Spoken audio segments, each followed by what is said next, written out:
This oscillating self-corrective process that leads you to the final star.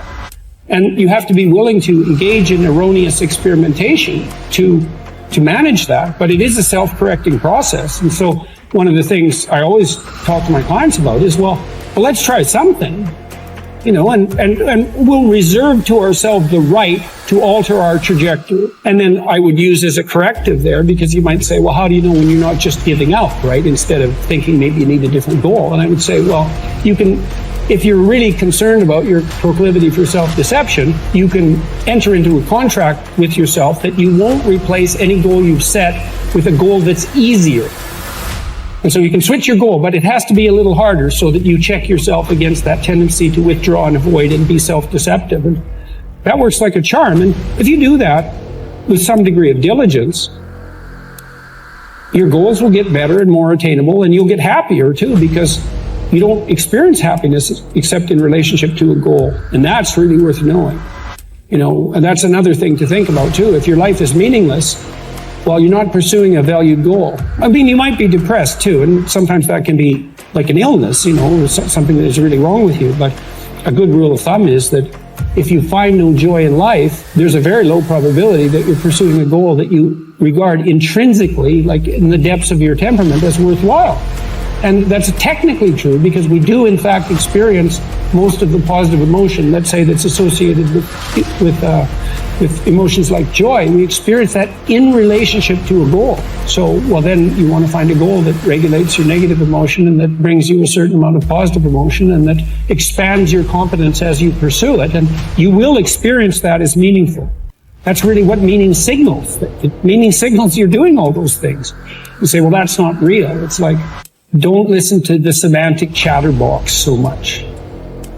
Right? There's levels of you that are far wiser than that. And you can watch what happens to you instead of noticing what you think.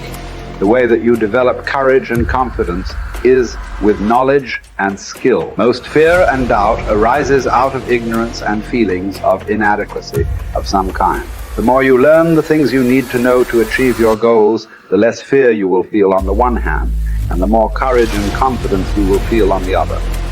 Think about learning to drive for the first time. You were probably extremely tense and nervous and made a lot of mistakes. You may have driven erratically and been a danger to yourself and others. But over time, as you mastered the knowledge and skills of driving, you became better and better and better, and your confidence increased. Today, you can quite comfortably get into your car and drive across the country with no fear or worry at all. You are so competent at driving that you can do it well without even thinking about it. The same principles apply to any skills you need to learn to achieve any goal you can set for yourself. There's some times where the mind gets overwhelmed and you cannot slow it down, but by these certain tools I developed, by not allowing your mind to get away from the moment. You have to think about the exact moment that you're in. But I saw when I was younger, the moment became too big. When it became too big, I spazzed out and I would quit. But now I don't think about even like an hour from now, I'll be eating. I don't even go there. Because then your mind, no, we must embrace this, because now you have to be a leader in this moment. It's not about you just getting through it. I had 5 guys, and 6 including me, in my boat crew. Now as the boat crew leader. So now another trick is this: if you don't think about yourself, there's no pain. Which can also lead to pain later on in your life.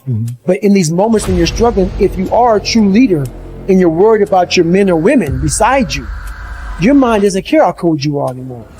Your mind's only worried about taking care of the men and women beside you.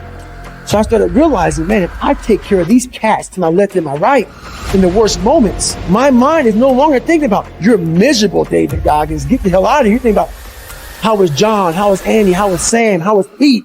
Hey, how you guys doing? You're not thinking about me. So there's so many things you can do to get outside your own head to then allow your body to just be like, hey, we're just a machine. But you have to let your mind be able to process all these different tactics to do that. Take a different vantage point in life. When you are in the hell, you can't see the beauty of being in it when you're in it. Get on top of that mountaintop in your mind. Get on top of that mountaintop and look down on what you're doing. You can see a whole different world, and that world is beautiful, but you gotta get a different vantage point in the suck. Don't be in it. Spiritually, get out of it. Get that soul. Look down on what you're doing. Be amazed by the process of where you're at now and where you came from.